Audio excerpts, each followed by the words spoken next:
तो hi guys what's up and welcome back to आपका अपना YouTube channel Gravity Circle. Baazigar series हम लोगों की यहाँ पर चल रही है और आज हम लोगों का लास्ट लेक्चर होने वाला है and we will be finished with chemical bonding.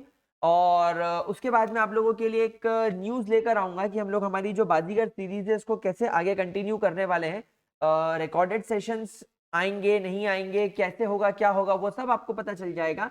Don't worry, सब भी यूट्यूब पर ही होगा, फ्री ऑफ कॉस्ट ही होगा, चिंता नहीं करना है। लेकिन कैसे होगा वो आपको बहुत जल्दी बता दूंगा।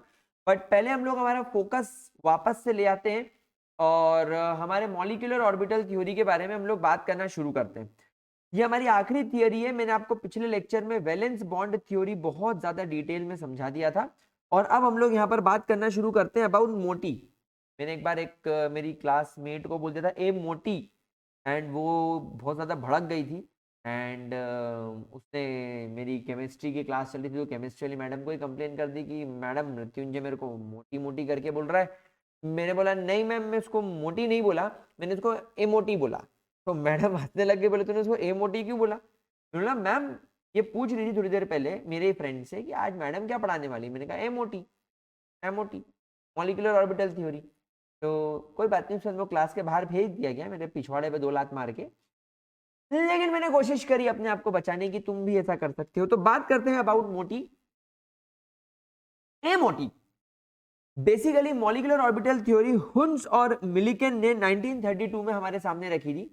इनका यह कहना था कि जब कभी भी एक मॉलिक्यूल का फॉर्मेशन होता है, इनका क्या कहना था कि जब कभी भी एक मॉलिक्यूल का फॉर्मेशन होता है तो मॉलिक्यूल बनाने से पहले एटॉमिक ऑर्बिटल्स जो एक दूसरे के साथ में जुड़ के मॉलिक्यूल बनाते हैं, जो एटम्स एक दूसरे के साथ में जुड़कर मॉलिक्यूल बनाते हैं, तो वो मॉलिक्यूल जब बनता है तब ये इंडिविजुअल एटम और इनके एटॉमिक ऑर्बिटल्स अपनी आइडेंटिटी लूज कर देते हैं।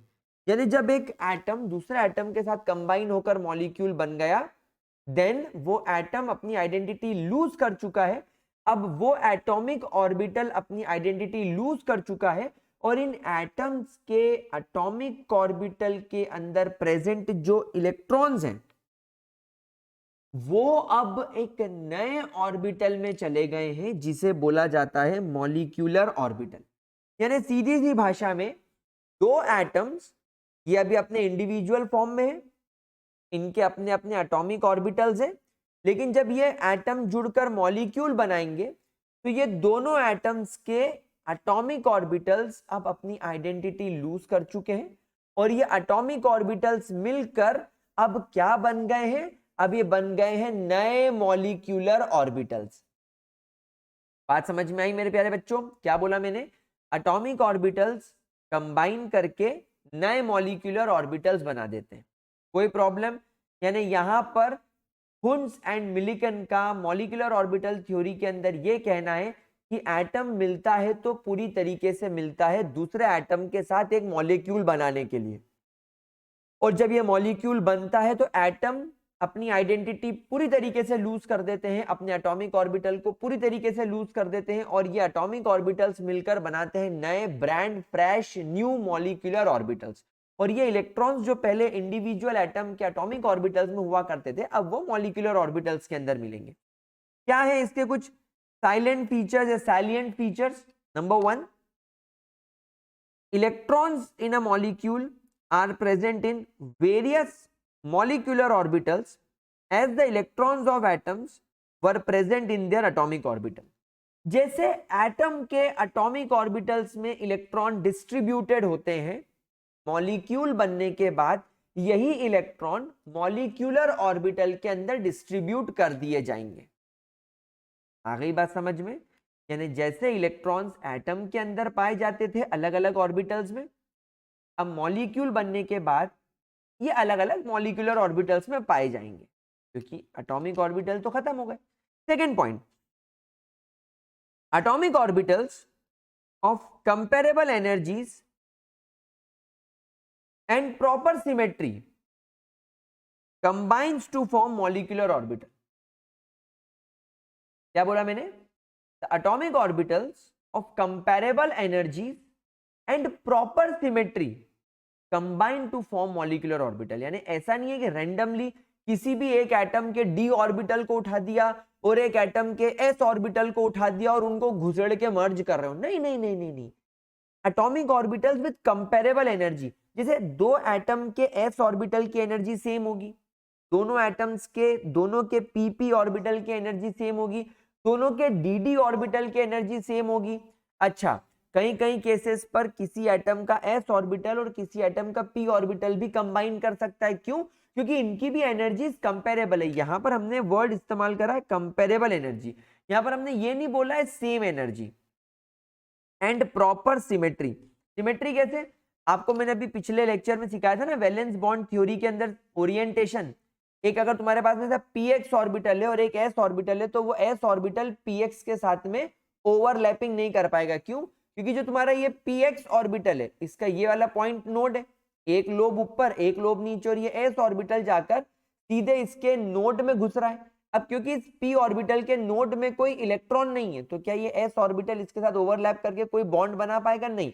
मतलब हम बोलेंगे कि यहाँ पर प्रॉपर सिमेट्री नहीं है, इस s ऑर्बिटल और इस p ऑर्बिटल में कोई सिमेट्री नहीं है। तो क्या एक एटम का s ऑर्बिटल और दूसरे एटम का px या py, px नोड में घुस गया या py फिर नोड में घुस गया, क्या ये ओवरलैप कर पाएंगे? क्या ये मर्ज कर पाएंगे? नहीं। लेकिन एक एटम का pz ऐसा होता है, ये लोब इधर ये लोब इधर, ये इंटर न्यूक्लियर एक्सिस पर है, और s ऑर्बिटल तो ये हेड ऑन कोलिजन कर रहे हैं, ये हेड ऑन ओवरलैपिंग कर रहे हैं। इस p ऑर्बिटल का ये वाला लोब और ये s ऑर्बिटल ऐसे ओवरलैप कर गए, तो ये पॉसिबल है। इसका मतलब एक एटम का s ऑर्बिटल और दूसरे एटम का pz ऑर्बिटल एक दूसरे के साथ में कंबाइन कर सकता है और मॉलिक्यूलर ऑर्बिटल बना सकता है। तो यहां पर भी हमें सिमेट्री का ध्यान रखना पड़ेगा। When an electron in an atomic orbital is influenced by one nucleus, in a molecular orbital it is influenced by two or more nucleus depending upon the number of atoms which are present in a molecule। क्या मतलब? एक atom है भाई, एक तुम्हारा atom है तो उसके बीच में एक न्यूक्लियस होगा और ये इलेक्ट्रॉन इस न्यूक्लियस के आसपास घूम रहा है। मतलब यहां पर एटम के अंदर इलेक्ट्रॉन को केवल एक ही न्यूक्लियस इन्फ्लुएंस कर रहा है। लेकिन अगर मैं यहां पर मॉलिक्यूल की बात करूं तो मॉलिक्यूल के अंदर लेट्स से ये दो न्यूक्लियसेस आ गए, इसका एक इलेक्ट्रॉन इधर आ गया, इसका एक इलेक्ट्रॉन इधर आ गया। तो अब बेसिकली ये दोनों इलेक्ट्रॉन्स को ये और ये दोनों न्यूक्लियस इन्फ्लुएंस करेंगे, क्योंकि अब तो इन्होंने मॉलिक्यूल बना लिया ना, तो इनमें रिश्ता जुड़ गया है। तो अब ये भी इन्फ्लुएंस करेगा, ये भी इन्फ्लुएंस करेगा। तो जब एक मॉलिक्यूल बन जाता है तो मॉलिक्यूलर ऑर्बिटल के अंदर जो इलेक्ट्रॉन्स मौजूद होते हैं, उन इलेक्ट्रॉन्स को उस मॉलिक्यूल के अंदर दो या दो से ज्यादा न्यूक्लियस इन्फ्लुएंस करते हैं। अब ये डिपेंड करेगा कि तुम्हारे मॉलिक्यूल के अंदर कितने एटम है। जैसे मैंने आपको बताया कि H2 नाम के मॉलिक्यूल के अंदर दो एटम है, तो यहां पर इसके इलेक्ट्रॉन्स को दो न्यूक्लियस इन्फ्लुएंस करेंगे। लेकिन अगर ओजोन है तो ओजोन के अंदर तीन न्यूक्लियस इन्फ्लुएंस करेंगे। Likewise it will take place। ठीक है। Thus atomic orbital is monocentric and molecular orbital is polycentric। Atomic orbital monocentric है, मतलब ये एटॉमिक ऑर्बिटल के सेंटर में एक न्यूक्लियस है, इसलिए monocentric. And molecular orbital is polycentric, क्योंकि उसके अंदर 2, 3, 4, 5 न्यूक्लियस हो सकते हैं डिपेंडिंग अपॉन द कंडीशन। समझ में आया? आगे चले। Now the number of molecular orbital formed is equal to the number of combining atomic orbitals। जितने मॉलिक्यूलर ऑर्बिटल्स बन के बाहर निकल रहे हैं उतने ही एटॉमिक ऑर्बिटल्स कंबाइन हुए होंगे। फॉर एग्जांपल, अगर इस एटम का एक s ऑर्बिटल और इस एटम के एक s ऑर्बिटल में कॉम्बिनेशन हुआ, दोनों कंबाइन हुए, तो तुमको कितने मॉलिक्यूलर ऑर्बिटल मिलेंगे? दो एटॉमिक ऑर्बिटल जुड़े तो दो मॉलिक्यूलर ऑर्बिटल बने, 6 एटॉमिक ऑर्बिटल जुड़े तो 6 मॉलिक्यूलर ऑर्बिटल बने, 5 एटॉमिक ऑर्बिटल जुड़े 5 मॉलिक्यूलर ऑर्बिटल बने। क्या ये बात समझ में आ गई आप लोगों को? कोई प्रॉब्लम इसके अंदर? When 2 atomic orbital combine, 2 molecular orbitals are formed। आ गई बात समझ में? कोई प्रॉब्लम? अब देखो यहां पर एक बड़ी इंटरेस्टिंग बात निकल कर आ रही है। अगर 2 एटॉमिक ऑर्बिटल जुड़े तो दो नए मॉलिक्यूलर ऑर्बिटल बने। अब इनके नाम भी बदल जाएंगे, एक को बोला जाएगा बॉन्डिंग मॉलिक्यूलर ऑर्बिटल और एक को बोला जाएगा एंटी बॉन्डिंग मॉलिक्यूलर ऑर्बिटल। अब सर इनके नाम कैसे रखे आपने, बॉन्डिंग एंटी बॉन्डिंग, ये हमें कैसे पता चलेगा कि किसको बॉन्डिंग बोलने का है, किसको एंटी बॉन्डिंग बोलने का है। ये इसको एंटी बॉन्डिंग बोला, इसको बॉन्डिंग बोला, ये कैसे समझ में आएगा, ये मैं आपको बताऊंगा थोड़ी देर से। लेकिन क्या पहले इतना कॉन्सेप्ट समझ में आया? आगे चले, चलिए ग्रेट, आगे चलते हैं। अब ये बोल रहा है हम लोगों को यहाँ पर कि जो बॉन्डिंग मॉलिक्यूलर ऑर्बिटल्स होते हैं, ये जो आपके बॉन्डिंग मॉलिक्यूलर ऑर्बिटल्स होते हैं, इनकी लोअर एनर्जी होती है और ग्रेटर स्टेबिलिटी होती है। भाई नाम से समझ में आ रहा है, हमें नाम से ही समझ में आ रहा है कि बॉन्डिंग मॉलिक्यूलर ऑर्बिटल्स जो होगा वो एटम के अंदर प्रमोट करेगा बॉन्डिंग को, इट प्रमोट्स बॉन्डिंग, और बॉन्डिंग प्रमोट कर रहा है तो ये प्रमोट करेगा formation of what, and therefore it will promote the formation of molecule, कि आपके मॉलिक्यूल के फॉर्मेशन को प्रमोट कर रहा है। लेकिन that correspond to anti bonding molecular orbital. लेकिन अगर आप एंटी बॉन्डिंग मॉलिक्यूलर ऑर्बिटल की बात करेंगे तो एंटी बॉन्डिंग मॉलिक्यूलर ऑर्बिटल के अंदर क्या सीन हो जाएगा, एंटी बॉन्डिंग मॉलिक्यूलर ऑर्बिटल के अंदर एनर्जी आप लोगों को बहुत ज्यादा दिखाई देगी, जिस वजह से आप लोगों को स्टेबिलिटी कम दिखाई देगी, और इस वजह से ये बॉन्डिंग की जगह एंटी बॉन्डिंग को प्रमोट करेगा। एंटी बॉन्डिंग को प्रमोट करने का मतलब है बॉन्ड को तोड़ने की कोशिश करेगा बजाय बनाने के। आ गई बात समझ में? अच्छा, अब आपके मन में सवाल आ रहा होगा कि ऐसा क्यों, ऐसा कहीं को, बॉन्डिंग के अंदर एनर्जी कम स्टेबिलिटी ज्यादा क्यों, ये बॉन्डिंग को प्रमोट क्यों कर रहा है और क्यों ये एंटी बॉन्डिंग को प्रमोट कर रहा है? आपके मन में ये भी सवाल आ रहा होगा कि दो एटम है, एक एटम का ऑर्बिटल और दूसरे एटम का ऑर्बिटल मिक्स हो गए, इनके मिक्सिंग से दो फ्रेश नए मॉलिक्यूलर ऑर्बिटल बने, तो क्यों एक की एनर्जी कम, क्यों एक की एनर्जी ज्यादा, क्यों एक बॉन्डिंग करेगा, क्यों एक एंटी बॉन्डिंग करेगा, और एंटी बॉन्डिंग करेगा तो क्या ये बॉन्ड तोड़ देगा, तो क्या मॉलिक्यूल नहीं बनेगा, ऐसा पॉसिबल है? तो यहां पर सारी पॉसिबिलिटीज है, यहां पर सारी पॉसिबिलिटीज है। कई बार मॉलिक्यूल्स नहीं बनेंगे क्योंकि एंटी बॉन्डिंग ज्यादा हो जाएगी, तभी तो हम बोलते हैं कि क्यों ये मॉलिक्यूल होता ही नहीं है इस दुनिया में, तो उसके पीछे अपन जवाब ढूंढेंगे, वो हमें एंटी बॉन्डिंग मॉलिक्यूलर ऑर्बिटल और ये वाली थ्योरी हमें बताएगी, है ना। चलो समझते हैं आगे। Just as electron probability distribution around a nucleus in an atom is given by atomic orbital, electron probability distribution around a group of nuclei in a molecule is given by molecular orbital। क्या मतलब? मैंने आपको atomic structure वाले chapter में सिखाया था define atomic orbital या define orbital. तो ऑर्बिटल को हमने कैसे डिफाइन किया था?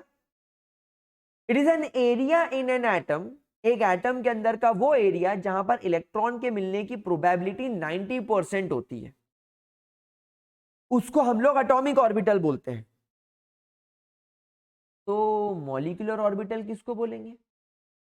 न्यूक्लियस के आसपास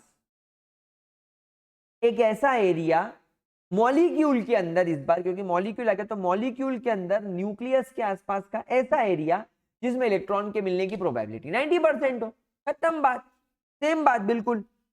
अगला पॉइंट, मॉलिक्यूलर ऑर्बिटल, यहां पर एमओ का मतलब मॉलिक्यूलर ऑर्बिटल है, should be filled according to aufbau Hund's and Pauli rule. यानी आपने एक एटॉमिक ऑर्बिटल के अंदर इलेक्ट्रॉन कैसे भरे थे?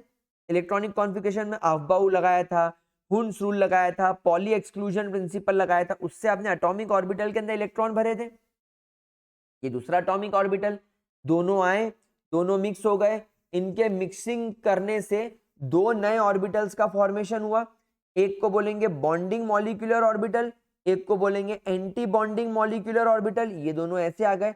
अब ये बॉन्डिंग मॉलिक्यूलर ऑर्बिटल और ये एंटी बॉन्डिंग मॉलिक्यूलर ऑर्बिटल में जो इलेक्ट्रॉन्स भरे जाएंगे वो इलेक्ट्रॉन्स भी हुंस, अफबाउ एंड पॉली के हिसाब से भरे जाएंगे। ये भी मैं आपको आगे सिखाऊंगा, लेकिन पहले क्या इतना पॉइंट क्लियर हो गया? चलिए अब मॉलिक्यूलर ऑर्बिटल थ्योरी के अंदर एक बड़ा ही इंटरेस्टिंग पॉइंट हम लोग डिस्कस करने वाले, जिसको बोलते हैं वकाओ लकाओ। वकाओ का भाई लकाओ, लकाओ का मतलब होता है linear combination of atomic orbital, यानी यहां पर भी वो स्क्रोडिंजर दादा ने हमारा स्क्रू ढीला करने के लिए स्क्रोडिंजर वेव इक्वेशन घुसेड़ दी, या मैं कहूं हमें घुसेड़नी पड़ी। एक मॉलिक्यूलर ऑर्बिटल बनाने के लिए हम ये चेक करेंगे कि एटॉमिक ऑर्बिटल कैसे कंबाइन हो रहा है, और वो कैसे कंबाइन हो रहे हैं, लीनियरली कंबाइन हो रहे हैं। समझ में आ गई बात? तो अब हम लोग सबसे पहले ये चेक करेंगे कि किस तरीके से दो एटॉमिक ऑर्बिटल्स कंबाइन होते हैं। इसी पर्टिकुलर कॉन्सेप्ट में आपको समझ में आएगा कि क्यों दो एटॉमिक ऑर्बिटल के कंबाइन होने पर एक तो बॉन्डिंग मॉलिक्यूलर ऑर्बिटल बनता है और एक एंटी बॉन्डिंग मॉलिक्यूलर ऑर्बिटल क्यों बनता है, क्यों इसकी एनर्जी कम बॉन्डिंग वाले की, क्यों एंटी बॉन्डिंग वाले की एनर्जी ज्यादा, ये सारी बातें हमें पता चलेगी। ठीक है, चलो तो सबसे पहले हम लोग यहाँ पर ये बात करेंगे कि एक्चुअली हो क्या रहा है। तो जो आपका linear combination of atomic orbitals है ना, ये एटॉमिक ऑर्बिटल्स को कंबाइन करके मॉलिक्यूलर ऑर्बिटल्स बनाते हैं, ये तो हम सबको मालूम ही है सर। यहां पर ध्यान रखने वाली बात यह है कि जो वेव फंक्शंस होती है उनको आप मैथमेटिकली ऐड और सब्ट्रैक्ट कर सकते हो। सर समझा नहीं मैं, देखो ध्यान से समझने की कोशिश करना। आपके एटॉमिक ऑर्बिटल के अंदर इलेक्ट्रॉन्स न्यूक्लियस के आसपास घूमते हैं, और हम सब लोग जानते हैं कि यहां पर इलेक्ट्रॉन्स का, क्योंकि माइक्रोस्कोपिक बॉडी है, ड्यूअल नेचर होता है। तो यहां पर जब आपका इलेक्ट्रॉन न्यूक्लियस के आसपास अपने एटॉमिक ऑर्बिटल में घूम रहा होगा, वो अपने पीछे वेव बना रहा होगा। तो अगर एटम ए का इलेक्ट्रॉन इस तरीके की वेव बना रहा है जो आपको पिंक कलर से दिखाई दे रही है, और एटम बी का इलेक्ट्रॉन ग्रीन कलर की वेव बना रहा है, लेकिन आप देख रहे हो दोनों वेव का crest trout, crest trout, crest trout बिल्कुल सेम एक्सिस पर है, सेम प्लेन पर है। तो यहां पर यह बोला जाएगा कि क्योंकि इनका क्रेस्ट, क्रेस्ट, ट्रॉट, ट्रॉट बिल्कुल एक जैसा चल रहा है, इसे कंस्ट्रक्टिव इंटरफेरेंस बोला जाएगा। यानी यहां पर ये वेव्स मैथमेटिकली ऐड हो जाएगी, यानी इनका वेव फंक्शन मैथमेटिकली ऐड हो जाएगा। देखो भाई, एक का वेव फंक्शन आप बोलेंगे साई ए स्क्वायर, और इसका वेव फंक्शन आप बोलेंगे psi B square. Wave function सबको पता है ना। तो जब ये दोनों ऐड हो जाएंगे, जब ये दोनों ऐड हो जाएंगे तो ये बन जाएगा psi A square plus psi B square. तो इसको बोलेंगे कंस्ट्रक्टिव इंटरफेरेंस। क्या बोलेंगे? Constructive interference. और जब कभी भी इस तरीके का कंस्ट्रक्टिव इंटरफेरेंस होता है ना, तो जो मॉलिक्यूलर ऑर्बिटल बनता है वो बॉन्डिंग टाइप का बनता है, ये ज्यादा स्टेबल होगा, इसकी एनर्जी रिड्यूस हो जाएगी और ये बॉन्डिंग को प्रमोट करेगा। लेकिन कभी कभी ये भी हो सकता है कि किसी एक एटम का जो वेव फंक्शन है वो ऐसा चल रहा हो और दूसरे वाले का वेव फंक्शन उसके अपोजिट चल रहा हो, तो ये इसको एक्चुअली कट कर रहा है, तो इसको बोलेंगे डिस्ट्रक्टिव इंटरफेरेंस। तो यहां पर आप इसे बोलेंगे साई बी स्क्वायर, इसको आप बोलेंगे साई ए स्क्वायर।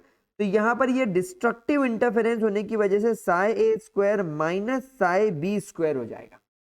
इस वजह से इसकी एनर्जी बढ़ जाएगी, स्टेबिलिटी कम हो जाएगी, और ये एंटी बॉन्डिंग मॉलिक्यूलर ऑर्बिटल का फॉर्मेशन करेगा। इसको बोलते हैं linear combination of atomic orbital. इस तरीके से हम इसे मैथमेटिकली स्क्रोडिंजर वेव इक्वेशन का इस्तेमाल करके, वेव मैकेनिक्स का इस्तेमाल करके निकालते हैं। ठीक है, यहां पर क्या होगा?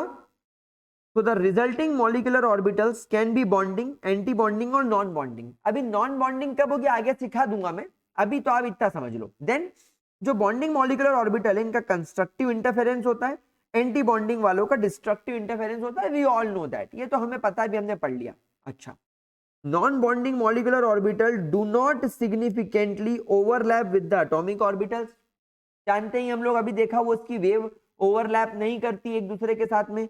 Number of molecular orbital formed equal to number of anti bonding molecular orbital. ये भी हमको पता है कि जितने एटॉमिक ऑर्बिटल्स जुड़ेंगे उतने नए मॉलिक्यूलर ऑर्बिटल्स बनके बाहर आएंगे। Molecular orbital energies depend on the orbital overlap. जितने और कौन कौन से एटॉमिक ऑर्बिटल ओवरलैप कर रहे हैं उस पर डिपेंड करेगी आपके मॉलिक्यूलर ऑर्बिटल की एनर्जी। अभी आपको एनर्जी लेवल डायग्राम सिखाऊंगा मैं, वो भी समझ में आ जाएगा। ठीक है, linear combination of atomic orbital explains electronic structure and bonding. भाई ऑब्वियसली ये इलेक्ट्रॉन के वेव मैकेनिक्स तक को बता रहा है कि एटॉमिक ऑर्बिटल के अंदर जो इलेक्ट्रॉन्स ने वेव्स बनाई हैं उसको जोड़ रहा है, सब्ट्रैक्ट कर रहा है एंड मॉलिक्यूलर ऑर्बिटल की वेव बना रहा है। तो ये इन सब चीजों को एक्सप्लेन करता है। ये आपको मैंने बता दिया। तो ये आपके दो एटॉमिक ऑर्बिटल्स हो गए, ये, और ये आपका मॉलिक्यूलर ऑर्बिटल हो गया। ये आपके दो एटॉमिक ऑर्बिटल हो गए और ये आपका मॉलिक्यूलर ऑर्बिटल हो गया। आगे बढ़े। Now the molecular orbital formed by the additional overlap of the atomic orbital causes the formation of bonding molecular orbital। ठीक है, इजी है, समझ में आ गया ये। और जब सब्ट्रैक्शन होगा, जब सब्ट्रैक्टिव ओवरलैप होगा एटॉमिक ऑर्बिटल्स के अंदर, तो आप लोगों को एंटी बॉन्डिंग टाइप का मॉलिक्यूलर ऑर्बिटल मिलेगा। ये बात भी सबको समझ में आ गई। देखो अब यहाँ पर फॉर एग्जांपल आपके पास में एक 1s ऑर्बिटल है, एक 1s ऑर्बिटल है, एक एटम ए है, एक एटम बी है। ये इसका न्यूक्लियस, ये इसका न्यूक्लियस, ये इसका इलेक्ट्रॉनिक रोटेशन, ये इसका इलेक्ट्रॉनिक रोटेशन, जिससे कि आपको ऑर्बिटल का शेप दिखाई दे रहा है। अब क्या करेंगे हम लोग इसके अंदर, अब हम इसके अंदर इसको एडिशनल वे में जोड़ेंगे, यानी कंस्ट्रक्टिव इंटरफेरेंस दिखाई देगा। तो यहां पर आप देखोगे कि एक इस तरीके का ऑर्बिटल बन रहा है, मॉलिक्यूलर ऑर्बिटल, जिसको बॉन्डिंग मॉलिक्यूलर ऑर्बिटल नाम दिया जाएगा। अब यहां पर समझने वाली बात यह है कि जब इस तरीके के दो एटम कंस्ट्रक्टिव तरीके से जुड़ेंगे तो इसका जो इलेक्ट्रॉन यहां घूम रहा है और इसका जो इलेक्ट्रॉन यहां घूम रहा है, ये बिल्कुल सेंटर में आ जाएगा, और इसका जो न्यूक्लियस और इसका जो न्यूक्लियस है ये यहां कोने पर आ जाएगा। मतलब दोनों एटम्स के न्यूक्लियस कोने पर और उन दोनों एटम्स के इलेक्ट्रॉन उन दोनों के बीच में। तो क्या हो गया, यहां पर पॉजिटिव क्रिएट हो गया, यहां पर पॉजिटिव क्रिएट हो गया, और यहां पर नेगेटिव आ गया। तो पॉजिटिव ने नेगेटिव के बीच में घेर लिया। तो कितना स्टेबल माहौल हो गया, कितना अच्छा माहौल हो गया कि दो लोगों ने मिलकर नेगेटिव चार्ज को संभाल लिया। समझ में आ रही बात आपको। तो इस वजह से बॉन्डिंग मॉलिक्यूलर ऑर्बिटल बनता है, क्योंकि ये ऑर्बिटल बहुत ज्यादा स्टेबल होता है। ऐसे मॉलिक्यूलर ऑर्बिटल को सिग्मा 1s नाम दिया जाएगा। भाई आप सभी लोग जानते हो ना कि जब एक s ऑर्बिटल दूसरे s ऑर्बिटल के साथ ओवरलैप करता है तो सिग्मा बॉन्ड बनता है, इसलिए यहां पर हमने इसको नाम दिया सिग्मा 1s। ठीक है, अब ये एटम ए एटम बी के साथ में डिस्ट्रक्टिव तरीके से अटैच हो रहा है। तो यहां पर आप देख रहे हो कि जो न्यूक्लियस एक एटम का यहां, एक एटम का यहां, और एक के पीछे इलेक्ट्रॉन डेंसिटी यहां चली गई और एक की इलेक्ट्रॉन डेंसिटी यहां चली गई। मतलब अब क्या हुआ, ये दोनों न्यूक्लियस आमने सामने आ गए। तो बेटा ये न्यूक्लियस के बीच में तो एक जोरदार रिपल्शन देखने को मिलेगा हम लोगों को। इन दोनों न्यूक्लियस के बीच में we will be observing repulsion, क्योंकि दोनों न्यूक्लियस आमने सामने आ गए और इलेक्ट्रॉन इनके पीछे हट गए। तब इन दोनों का आमने सामने आना पड़ेगा, तो रिपल्शन कॉज होगा। देखो यहां पर ऐसा कुछ भी नहीं था, यहां पर पॉजिटिव आ गया तो यहां पर नेगेटिव आ गया, यहां पॉजिटिव चार्ज तो यहां नेगेटिव आ गया, और फिर यहां पॉजिटिव आ गया। नहीं, यहां पर किसी भी प्रकार का रिपल्शन नहीं है, लेकिन यहां पर दोनों न्यूक्लियस आमने सामने आने की वजह से एक दूसरे को रिपेल करेंगे, इसलिए बनेगा एंटी बॉन्डिंग मॉलिक्यूलर ऑर्बिटल, जिसको नाम दिया जाएगा सिग्मा स्टार 1s। तो देखो दोनों ऑर्बिटल्स का नाम सेम है, सिग्मा 1s, सिग्मा 1s, दोनों का नाम सेम है, सिग्मा 1s, सिग्मा 1s, लेकिन इसके ऊपर बस हमने लगा दिया स्टार। ये स्टार का मतलब है कि ये एंटी बॉन्डिंग टाइप का है, और इस पर स्टार नहीं है मतलब ये बॉन्डिंग टाइप का है। इसको मैंने साई ए बोला, इसको मैंने साई भी बोला, क्योंकि इसको हम लोग वेव फंक्शन के नाम से डिनोट करते हैं, और वेव फंक्शन फिर वो इस तरीके से वेव्स आपको बनानी पड़ेगी, तो वो मैंने आपको बता दिया। अब इसको रिप्रेजेंट कैसे करेंगे, ग्राफिकल फॉर्म में। देखो ये मैंने एक ग्राफ बनाया जिसमें इस एक्सिस पर मैंने एनर्जी प्लॉट करी। ये एटम ए का एटॉमिक ऑर्बिटल, ये एटम बी का एटॉमिक ऑर्बिटल, इन दोनों की एनर्जी आप देखो ग्राफ में आपको इस जगह पर दिख रही है। तो ये एनर्जी है आपके एटॉमिक ऑर्बिटल, एटॉमिक या एटम ए की, और ये एटम बी की। Atomic orbital of atom A, atomic orbital of atom B की एनर्जी इतनी, ये दोनों में अभी एक एक इलेक्ट्रॉन यहां पर मौजूद है। अब दोनों को कंबाइन करा, जब हमने कंबाइन करा तो एक बना बॉन्डिंग मॉलिक्यूलर ऑर्बिटल, ये देखो, और एक बना एंटी बॉन्डिंग मॉलिक्यूलर ऑर्बिटल। एक का नाम हमने रखा sigma 1s bonding molecular orbital, एक का नाम हमने रखा sigma star 1s anti bonding molecular orbital. लेकिन आप देख रहे हो कि जो बॉन्डिंग मॉलिक्यूलर ऑर्बिटल है इतना स्टेबल हो गया कि इसकी जो एटॉमिक इसकी जो मॉलिक्यूलर ऑर्बिटल की एनर्जी है वो रिस्पेक्टिव एटम के एटॉमिक ऑर्बिटल से भी कम हो गई। यानी कि इसने यहां से यहां there will be a loss of energy. Energy का जब यहां से लॉस होगा तो यहां पर क्या गेन होगा? स्टेबिलिटी। दुनिया में हर चीज स्टेबल होने के लिए एनर्जी का लॉस करती है। तो बॉन्डिंग मॉलिक्यूलर ऑर्बिटल बहुत स्टेबल हो गया।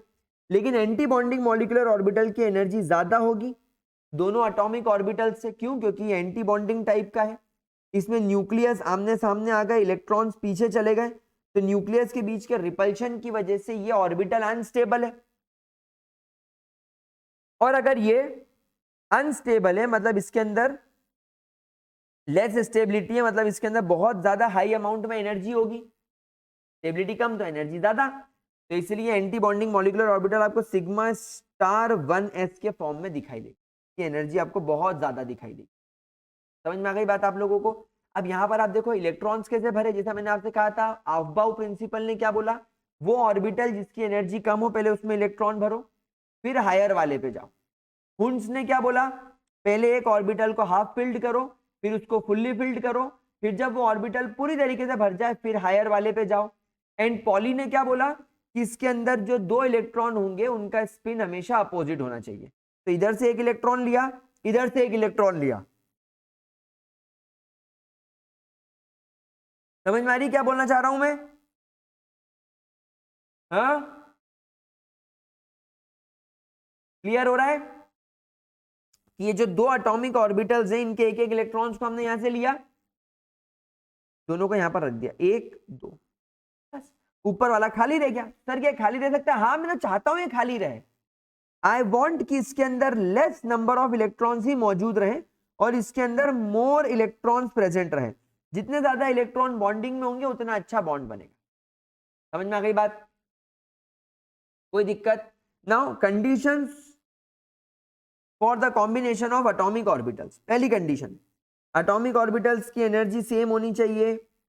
The extent of overlap between the atomic orbital of the two atom should be large. Greater the extent of overlap, greater will be the electron density between the nucleus of the molecular orbital. भाई atomic orbital जो combine हो रहे हैं उनकी energy same होनी चाहिए।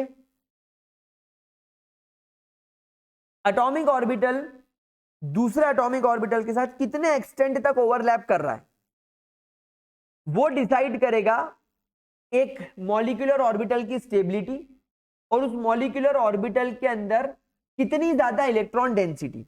तो जितना ज्यादा एक्सटेंट तक ओवरलैप होगा उतनी ज्यादा इलेक्ट्रॉन डेंसिटी न्यूक्लियस के बीच में दिखाई देगी। जैसे ये न्यूक्लियस इसके बीच में इलेक्ट्रॉन डेंसिटी आपको उतनी ज्यादा दिखाई देगी जितना ज्यादा एक्सटेंट पर ओवरलैप होगा। और आप लोग जानते हैं कि अगर ऐसी कोई सिनेरियो बना, आप लोग जानते हैं कि अगर ऐसी कोई सिचुएशन बनी, ऐसी कोई भी अगर सिचुएशन बनी तो ये बॉन्डिंग बना कर देगा।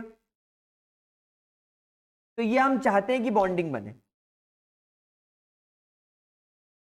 अगला, एटॉमिक ऑर्बिटल जो कंबाइन कर रहे हैं इनकी सिमेट्री प्रॉपर होनी चाहिए अराउंड मॉलिक्यूलर एक्सिस, जैसा मैंने आपसे कहा था।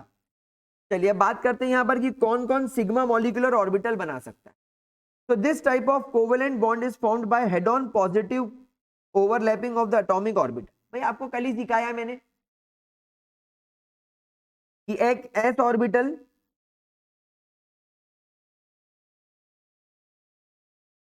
ऑर्बिटल दूसरे एस ऑर्बिटल के साथ हेड ऑन कोलिजन करेगा तो सिग्मा बॉन्ड बनेगा। एक एस ऑर्बिटल इस तरीके से जेड एक्सिस पर एक पी ऑर्बिटल के साथ ओवरलैप करेगा तो भी बनेगा। और अगर इसे पी जेड है और ये भी अगर एक पी जेड है तो इनका ओवरलैपिंग आपको हमेशा सिग्मा बॉन्ड बना कर देगा। ये बात तो हम लोग सब जानते हैं। लेकिन पाई बॉन्ड कब बनेगा? पाई बॉन्ड बनेगा जब साइडवेज ओवरलैपिंग होगी एक एक्सिस पर और एक दूसरे एक्स एक्सिस पर मौजूद एटम के ऑर्बिटल्स की।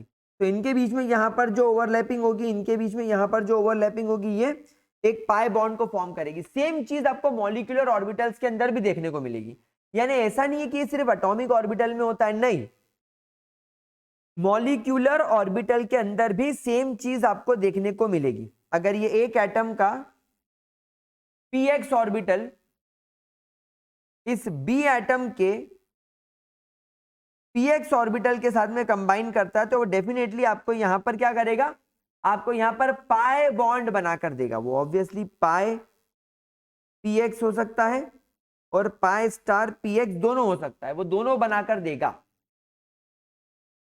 अब हम यहां पर बात करते हैं एनर्जी लेवल डायग्राम की। तो देखो energy level diagram of the various molecular orbital is given as. आप देखो यहां पर इलेक्ट्रॉनिक कॉन्फ़िगरेशन बनाने का तरीका बदल गया। सबसे कम एनर्जी सिग्मा 1s की, उससे ज्यादा एनर्जी सिग्मा स्टार 1s की, फिर उससे ज्यादा एनर्जी सिग्मा 2s की, उससे ज्यादा सिग्मा स्टार 2s की, फिर उससे ज्यादा सिग्मा 2pz की, और उससे ज्यादा पाई 2px पाई 2py की। अब यहां पर आप देखो ये दोनों क्लियरली विजिबल है कि इनकी जो एनर्जी होगी वो सेम होगी, यानी ये यहां पर डीजेनरेटेड रहने वाले हैं। और ये कैसा बॉन्ड बनाएंगे, ये पाई बॉन्ड बनाएंगे। इसके पहले वाले सारे कैसा बॉन्ड बना रहे थे, सारे सिग्मा बॉन्ड बना रहे थे। फिर इससे ज्यादा एनर्जी पाई स्टार 2px पाई स्टार 2py की, यानी ये एंटी बॉन्डिंग आ गया। और सबसे ज्यादा एनर्जी सिग्मा स्टार 2pz की। ये कुछ आपको ऐसा दिखाई देगा। देखो यहां पर इस एक्सिस पर अपन ने ले ली एनर्जी। एक मिनट, थोड़ा मैं अपने आप को छोटा कर देता हूं, तो मैं बहुत छोटा हूं, लेकिन अब तुमको क्लियर समझ में आएगा। तो ये देखो ये आपकी एनर्जी का ग्राफ ऊपर जा रहा है। सबसे कम एनर्जी 1s की होती है, इसलिए सबसे नीचे रखे गए। इनके कॉम्बिनेशन से सिग्मा 1s बना, सिग्मा स्टार 1s बना, फिर 2s आया। ऑब्वियसली 1s के मुकाबले 2s की एनर्जी ज्यादा होगी, तो ये 2s कंबाइन होकर बन गया sigma 2s sigma star 2s। फिर ऊपर गए तो आ गया px py pz, जिनकी एनर्जी इन दोनों से ज्यादा है। इनके कॉम्बिनेशन से बना सिग्मा 2pz पाई 2px 2py पाई स्टार 2px 2py और सिग्मा स्टार 2pz। आप देखो यहां पर p ऑर्बिटल के अंदर 2pz ने सिग्मा बॉन्ड बनाया क्योंकि इनका हेड ऑन कोलिजन हुआ है। लेकिन पाई 2px पाई 2py पाई 2px पाई 2py ने पाई बॉन्ड बनाया क्योंकि ये साइडवेज ओवरलैप करते हैं। ध्यान रखना ये जो तरीका है ये ऑक्सीजन फ्लोरीन जैसे हैवी एटम्स के लिए है। लेकिन अगर इसके अपोजिट यहां पर बोरॉन कार्बन नाइट्रोजन जैसे लाइटर एलिमेंट्स आ जाएं,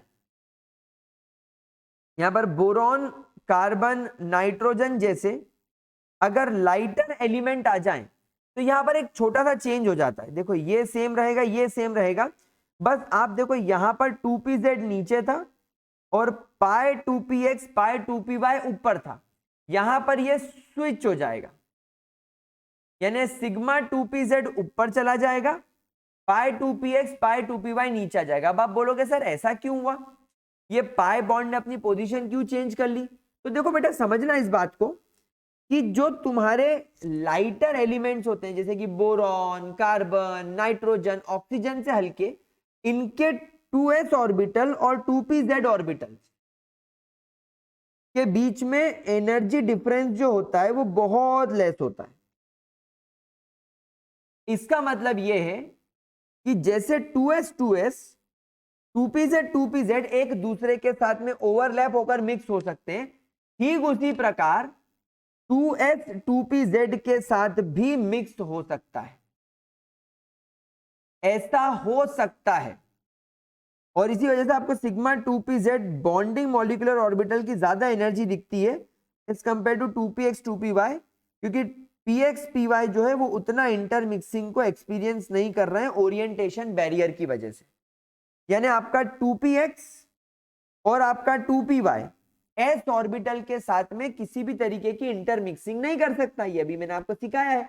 लेकिन 2pz कर सकता है और बोरॉन, कार्बन और नाइट्रोजन जैसे लाइटर एलिमेंट में क्योंकि s और p ऑर्बिटल्स की एनर्जी कम होती है, ये डेफिनेटली इंटरमिक्स कर जाता है और इस वजह से 2pz और s ऑर्बिटल के इंटरमिक्सिंग भी होने की वजह से 2pz ऑर्बिटल जो है वो कंपैरेटिवली ऊपर लिखा जाता है एज कंपेयर टू दिस। तो ये क्या बात आपको समझ में आ गई? अब आगे चलते हैं और बात करते हैं electronic configuration of a molecule की। तो the organisation of electron at different energy level around an atomic nuclei is an electronic configuration often called as electronic structure. This distribution of electron in various molecular orbital in a molecule is called as electronic configuration. Same बात, electronic configuration का मतलब होता है एक electron को किसी atomic या molecular orbital के अंदर प्रॉपर रूल्स एंड रेगुलेशंस के साथ रखना, उसको इलेक्ट्रॉनिक कॉन्फ़िगरेशन बोला जाता है। अब यहां पर क्या बात ध्यान रखने वाली है?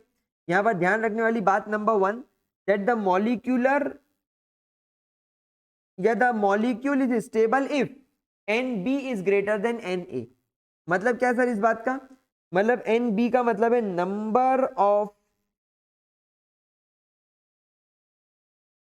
नंबर ऑफ बॉन्डिंग इलेक्ट्रॉन ज्यादा होने चाहिए as compare to number of anti bonding electron. दूसरी बात,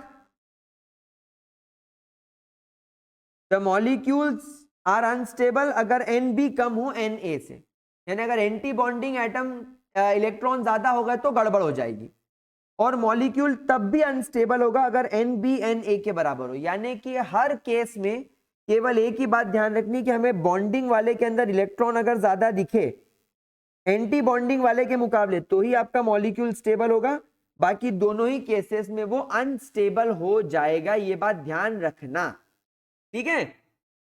समझ में आ गई बात ठीक तरीके से? तो इसका मतलब यह है कि अगर आप लोगों को किसी भी मॉलिक्यूल को स्टेबल रखना है तो बस एक बात ध्यान रखना कि जितने बॉन्डिंग इलेक्ट्रॉन्स होने चाहिए वो होने चाहिए ज्यादा, यानी जितने आपके बॉन्डिंग मॉलिक्यूलर ऑर्बिटल्स हैं उनके अंदर इलेक्ट्रॉन्स का नंबर ज्यादा हो as compare to anti bonding. दोनों में बराबर होगा तो भी मजा नहीं आएगा। चलिए आगे बढ़ते हैं और बात करते हैं एक और इंपॉर्टेंट टॉपिक की जिसका नाम है बॉन्ड ऑर्डर। वैसे तो आपको बॉन्ड ऑर्डर का मतलब मैं समझा चुका हूं, हम ऑलरेडी बॉन्ड ऑर्डर का मतलब देख चुके। It is nothing but the number of bond. I think that it is यार बाबा तोतला सेठ ऐसे जब मुंह में पानी तो बात करता है। So it is nothing but the number of bonds which are present in between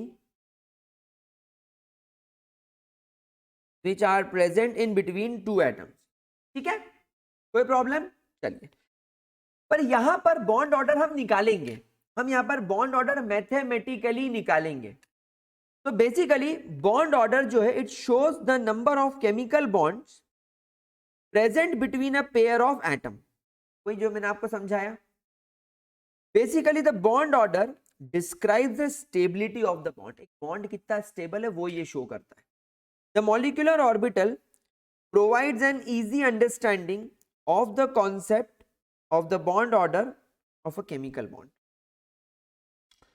ये जो मॉलिक्यूलर ऑर्बिटल थ्योरी आप पढ़ रहे हो ना, ये जो मॉलिक्यूलर ऑर्बिटल्स आप पढ़ रहे हो ना, ये केमिकल बॉन्ड की हमें बहुत इजी अंडरस्टैंडिंग देता है कि बॉन्ड के अंदर कितनी स्टेबिलिटी है, ये बॉन्ड एक दूसरे के साथ में कितने स्टेबल हैं, ये दो एटम के बीच में कितने बॉन्ड है।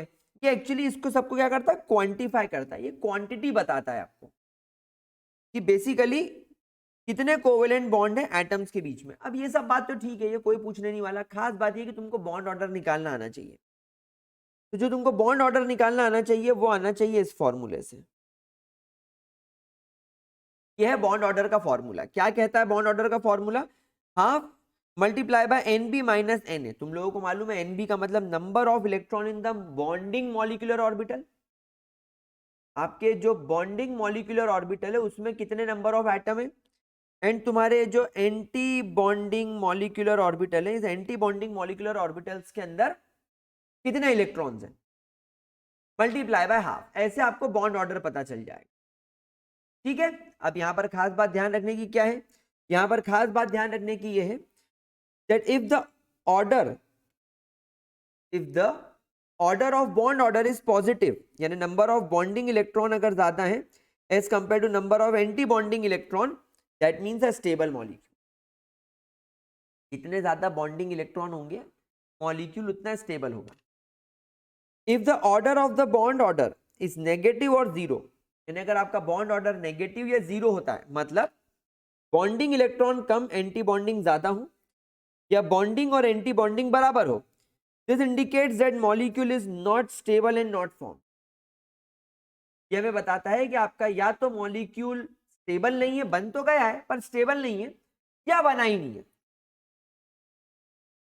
Dissociation energy of the molecule is directly proportional to the bond order of the molecule. Dissociation energy of the molecule is directly proportional to the bond order.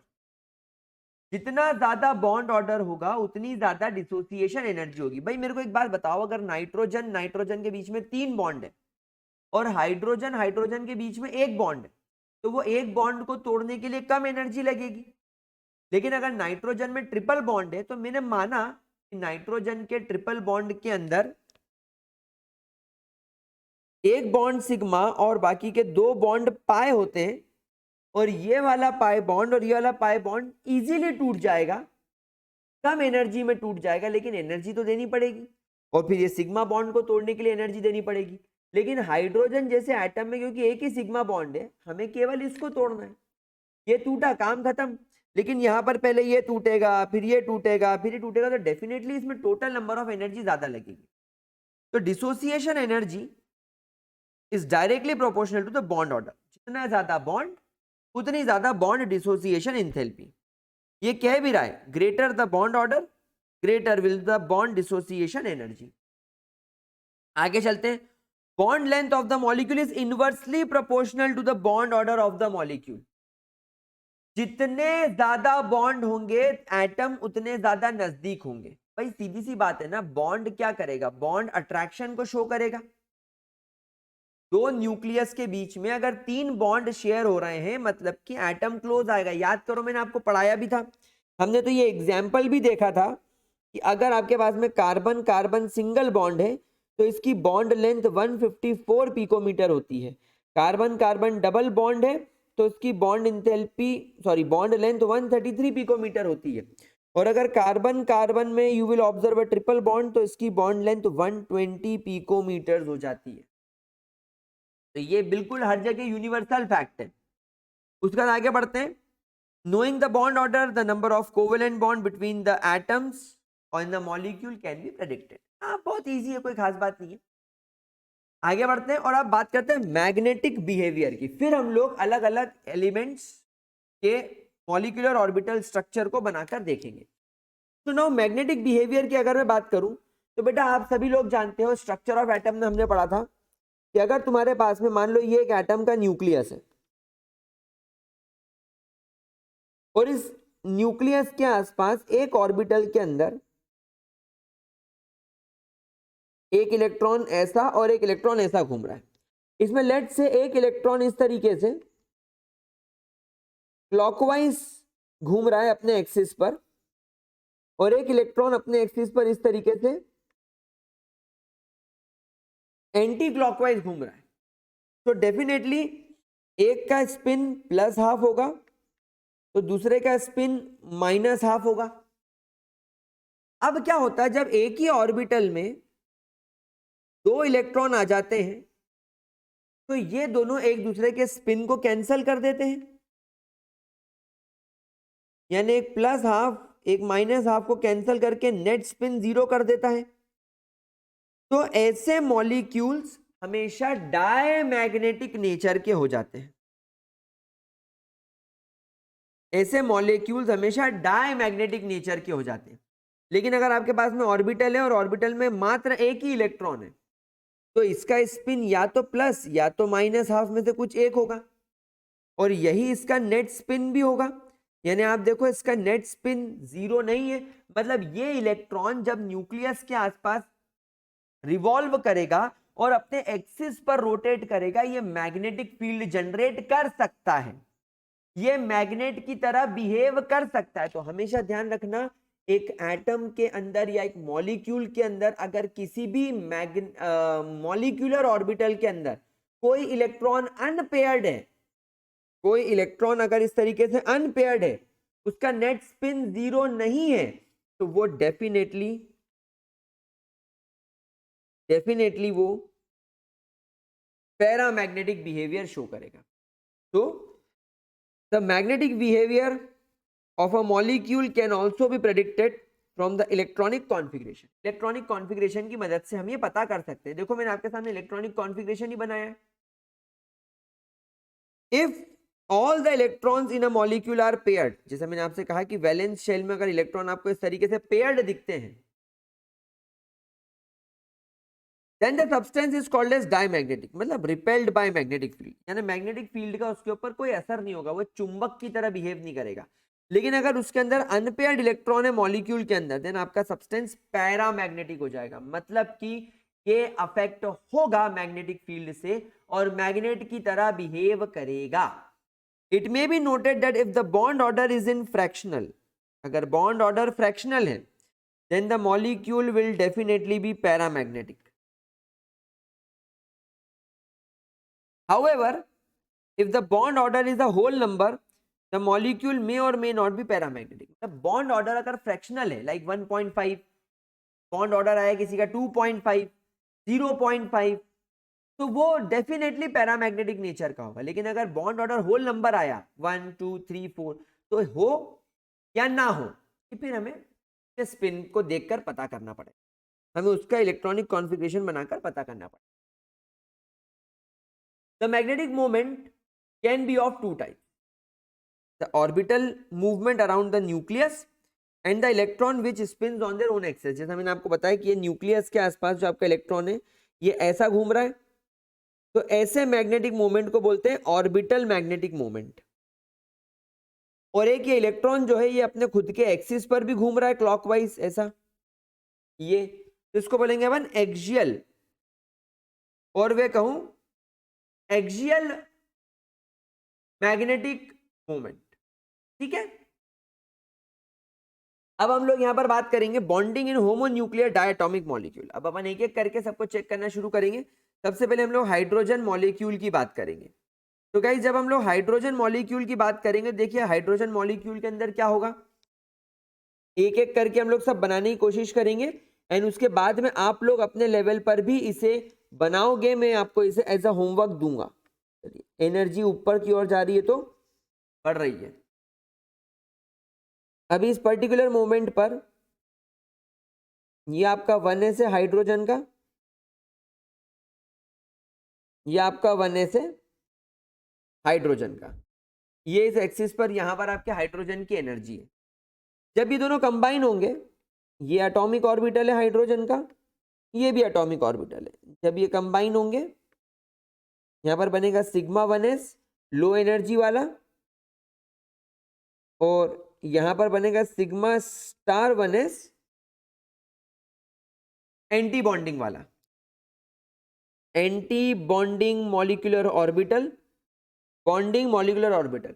अब आप देखो बॉन्डिंग मॉलिक्यूलर ऑर्बिटल की energy कम है, anti bonding वाले की energy आप देख सकते हो आपको बहुत ज्यादा नजर आ रही है। तो अब यहाँ पर इलेक्ट्रॉनिक कॉन्फ़िगरेशन कैसे भरेंगे, ये इसका इलेक्ट्रॉन और इसका इलेक्ट्रॉन, टोटल इलेक्ट्रॉन कितने हो गए, 2। तो 2 इलेक्ट्रॉन को हम कैसे भरेंगे, एक इलेक्ट्रॉन ऐसा और एक इलेक्ट्रॉन ऐसा, ये 2 इलेक्ट्रॉन यहां भर दिए। अब कोई इलेक्ट्रॉन है क्या, नहीं, अब यहाँ पर इलेक्ट्रॉन नहीं है। ये हो गया इलेक्ट्रॉनिक कॉन्फ़िगरेशन हाइड्रोजन का। This is H2 molecule. तो H2 मॉलिक्यूल का इलेक्ट्रॉनिक कॉन्फ़िगरेशन कैसे लिखेंगे हम, sigma 1s2 sigma star 1s 0, या आप चाहें तो सिग्मा स्टार 1s को अवॉइड भी कर सकते हैं। अब अगर मैं इसका बॉन्ड ऑर्डर निकालूं, मैं अगर ये देखना चाहूं कि क्या मेरा मॉलिक्यूल स्टेबल है, तो वैसे तो आप मेरे को देख के बोल दोगे कि सर बहुत स्टेबल है, बॉन्डिंग के अंदर ज्यादा इलेक्ट्रॉन है, एंटी बॉन्डिंग के अंदर इलेक्ट्रॉन नहीं है, मतलब ये स्टेबल है। फिर भी हम इसके बॉन्ड ऑर्डर का फॉर्मूला देखेंगे, हाफ NB माइनस NA। तो half NB number of electron in bonding molecular orbital 2, तो यहां पर अपन लिखेंगे 2 minus number of electron in the anti bonding molecular orbital is 0, तो 2 माइनस 0, तो हाफ मल्टीप्लाई बाय 2 यानी कि 1, तो इसका बॉन्ड ऑर्डर कितना हो गया 1, यानी देयर इज ओनली 1 बॉन्ड। तो मॉलिक्यूल कैसा दिखेगा, हाइड्रोजन हाइड्रोजन में सिंगल बॉन्ड। समझ में आ रही बात प्यारे बच्चों, समझ में आई प्यारे बच्चों को बात, कोई परेशानी?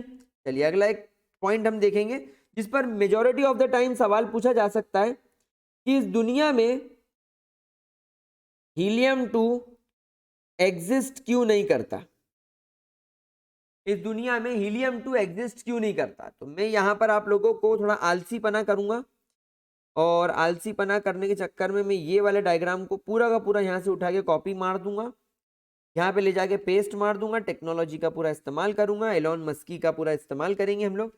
ओके, तो यहाँ पर अब आ गया हीलियम, हीलियम, हीलियम के 2 इलेक्ट्रॉन और ये हीलियम के 2 इलेक्ट्रॉन।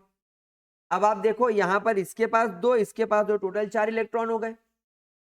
बॉन्डिंग वाले में 2 भर दिए, अब 2 इलेक्ट्रॉन जो बचे हुए उनको कहाँ भरोगे, कहाँ भरोगे उसको अपने, गलत मत सोचो, एंटी बॉन्डिंग मॉलिक्यूलर, क्या सोच रहे हो तुम लोग। तो ये हो गया। अब यहां पर आप क्लियरली इस बात को देख रहे हो कि हीलियम 2 का इलेक्ट्रॉनिक कॉन्फ़िगरेशन हो गया sigma 1s2 sigma star 1s2। तो यहां पर बॉन्ड ऑर्डर कितना हो जाएगा, हाफ NB माइनस Na, यानी हाफ 2 माइनस 2, यानी हाफ मल्टीप्लाई बाय 0 यानी कि 0। और अगर बॉन्ड ऑर्डर 0 हो गया मतलब this molecule is not formed. समझ में आई बात प्यारे बच्चों, यस और नो, क्लियर हो रहा है? चलो मैं आगे बढ़ता हूं, ठीक है, अब समझना। अब फॉर एग्जांपल चलो किसका बना है, नाइट्रोजन का बनाते हैं, नाइट्रोजन का बनाते हैं, ठीक है।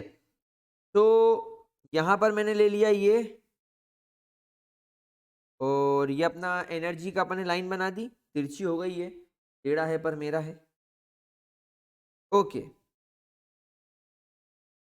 अब यहां पर हम सबसे पहले लेंगे 1s, यहां पर भी लेंगे 1s। अब आप सब लोग जानते हो नाइट्रोजन का इलेक्ट्रॉनिक कॉन्फ़िगरेशन क्या होता है, नाइट्रोजन के 1s के अंदर 2 इलेक्ट्रॉन होते हैं, 2s के अंदर 2 इलेक्ट्रॉन होते हैं, और 2p के अंदर एक और एक इलेक्ट्रॉन, है ना। इसका मतलब इसके 1s में भी 2 इलेक्ट्रॉन दिखेंगे, और इस नाइट्रोजन के 1s में भी आप लोगों को 2 इलेक्ट्रॉन दिखेंगे। जब ये दोनों कंबाइन होंगे तो यहां हमें दिखेगा सिग्मा 1s, और यहां हमें दिखेगा सिग्मा स्टार 1s। दोनों में 2 इलेक्ट्रॉन आपको भरे हुए दिखेंगे। इसका मतलब यह है कि इसका नाइट्रोजन का इलेक्ट्रॉनिक कॉन्फ़िगरेशन दिख रहा है sigma 1s sigma star 1s, दोनों में 2 इलेक्ट्रॉन। पर चलते हैं, फिर आएगा नाइट्रोजन का 2s, और ये वाले नाइट्रोजन का भी आ जाएगा 2s। ये दोनों कंबाइन होकर बनाएंगे sigma 2s sigma star 2s। अब देखो हर नाइट्रोजन का 2s ऑर्बिटल भी पूरी तरीके से भरा हुआ होता है, तो इसमें भी 2 इलेक्ट्रॉन, इसमें भी 2 इलेक्ट्रॉन। जब आप इनके इलेक्ट्रॉन्स भरोगे तो इसमें भी 2 रखने पड़ेंगे, इसमें भी 2 रखने पड़ेंगे, यानी कि सिग्मा 2s में भी 2 इलेक्ट्रॉन और सिग्मा स्टार 2s में भी 2 इलेक्ट्रॉन। अरे वाह। फिर आएगा 2p,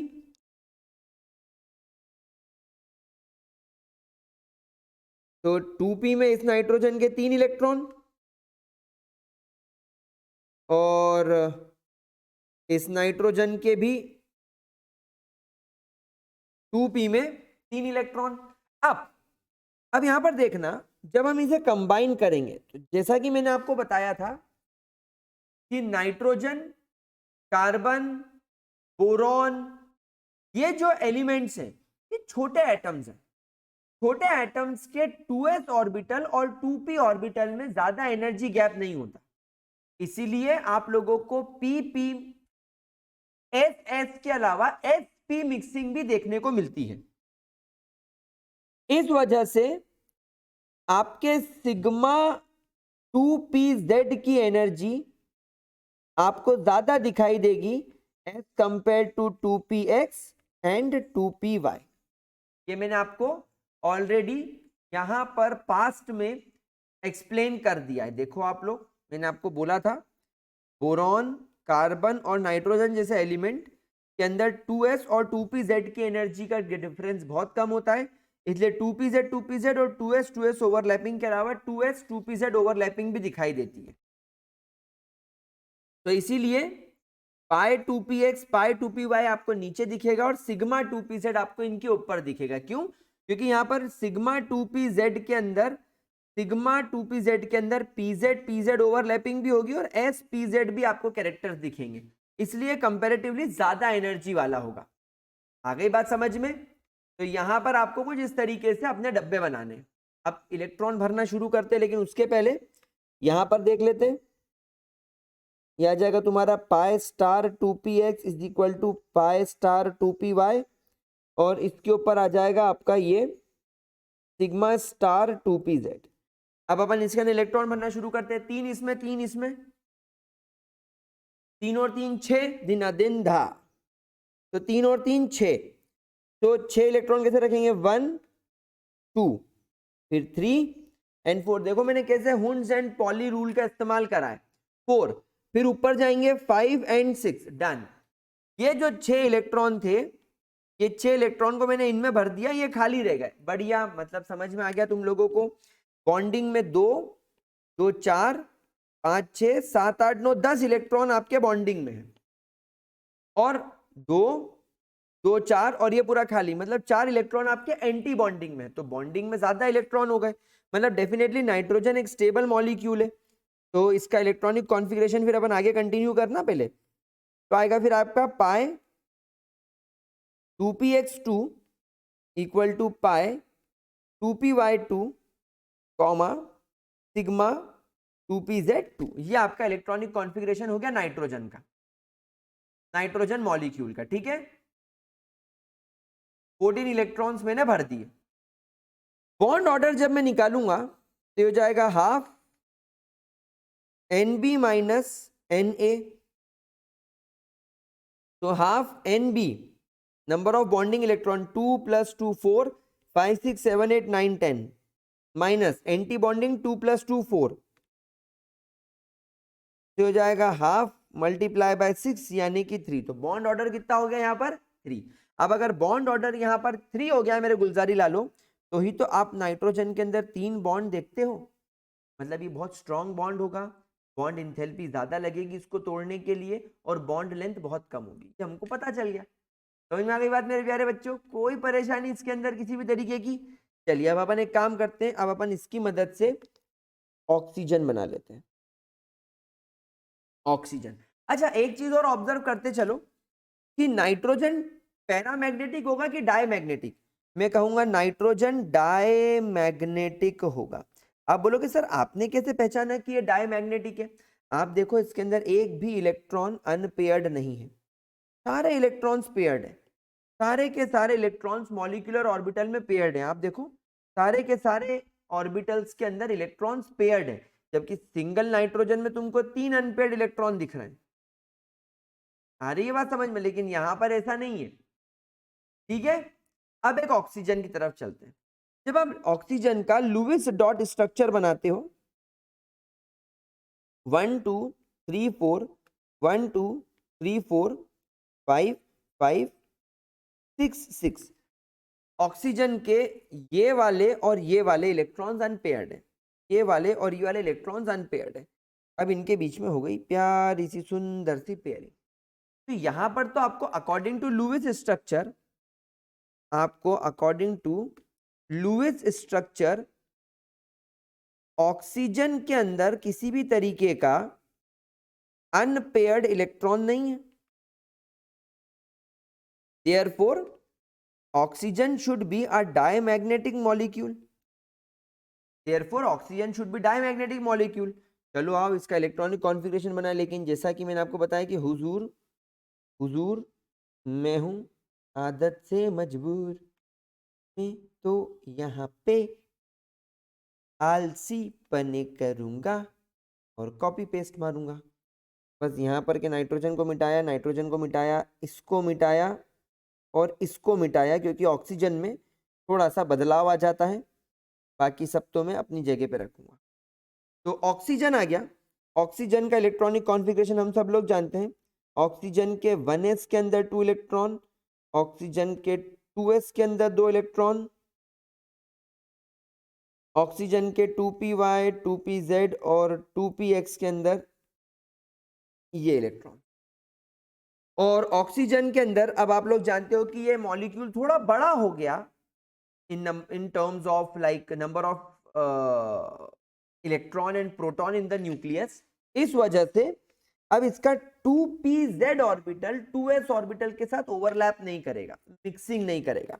इसीलिए यहां पर इसके सिग्मा 2pz की एनर्जी कम होगी, पाई 2px और पाई 2py की एनर्जी ज्यादा होगी। यहां पर आपको इसके p ऑर्बिटल में ऐसे और ऐसे इलेक्ट्रॉन्स दिखाई देंगे। बस इसको जूम करके मिटा लेते हैं और बढ़िया सुंदर तरीके से अच्छा से इसको बना लेते हैं बिना लप्पासी करे, क्योंकि लप्पासी करने का मतलब बिड़ू गंदे नोट्स बनना, और बिड़ू गंदे नोट्स चाहिए किसको। ये अपना बढ़िया वाला काम हो गया। अब चलो, आप लोग जानते ही हो कि ये तो पूरे भर जाएंगे। ये कॉन्फ़िगरेशन बनाना तो आसान है, क्योंकि दोनों में 2-2 इलेक्ट्रॉन है, इसमें भी 2 इसमें भी 2, तो इनके बॉन्डिंग एंटी बॉन्डिंग में भी 2-2, इसमें भी 2 इसमें भी 2, इसके बॉन्डिंग एंटी बॉन्डिंग में भी 2-2। अब यहाँ पर 2 3 4 2 3 4 4 और 4 8 इलेक्ट्रॉन्स। अब कैसे भरेंगे 8 इलेक्ट्रॉन्स?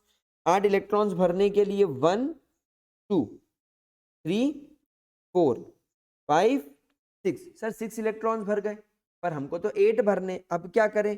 तो 9 यहां पर आएगा और 10 यहां पर आएगा। ओ मतलब सिग्मा 1s में 2 इलेक्ट्रॉन, सिग्मा स्टार 1s में 2 इलेक्ट्रॉन, सिग्मा 2s में 2 इलेक्ट्रॉन, सिग्मा स्टार 2s में 2 इलेक्ट्रॉन, फिर सिग्मा 2pz में 2 इलेक्ट्रॉन, पाई 2px के अंदर 2 इलेक्ट्रॉन, पाई 2py के अंदर 2 इलेक्ट्रॉन, फिर पाई स्टार 2px में 1 electron and pi star 2py के अंदर भी 1 इलेक्ट्रॉन।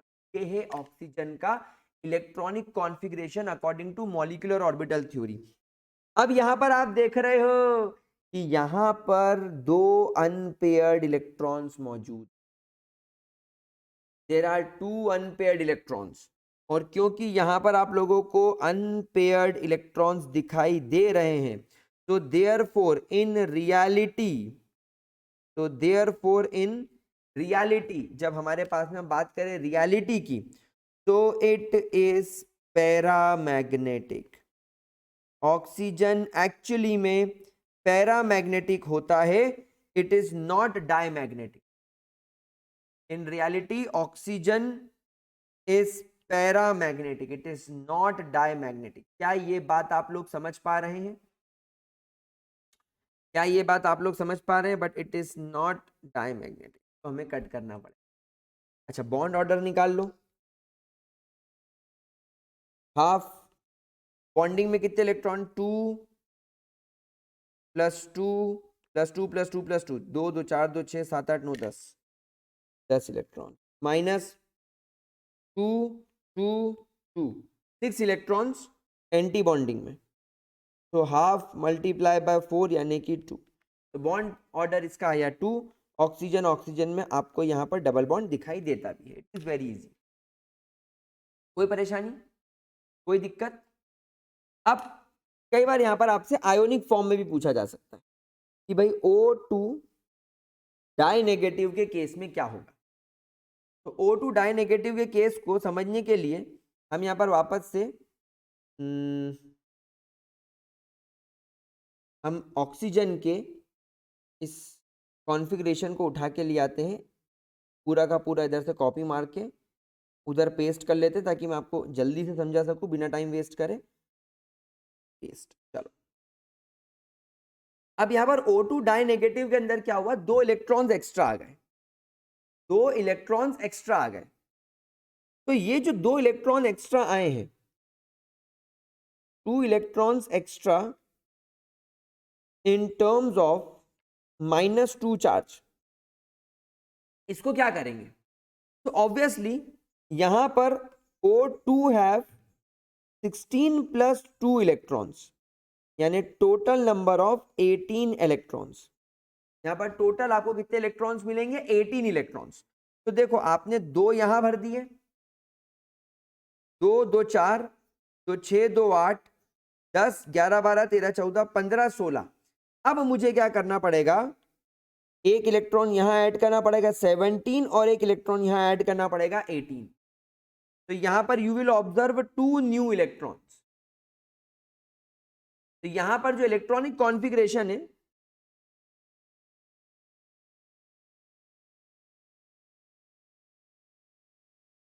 वो हम लोगों को कुछ ऐसा नजर आने लगेगा।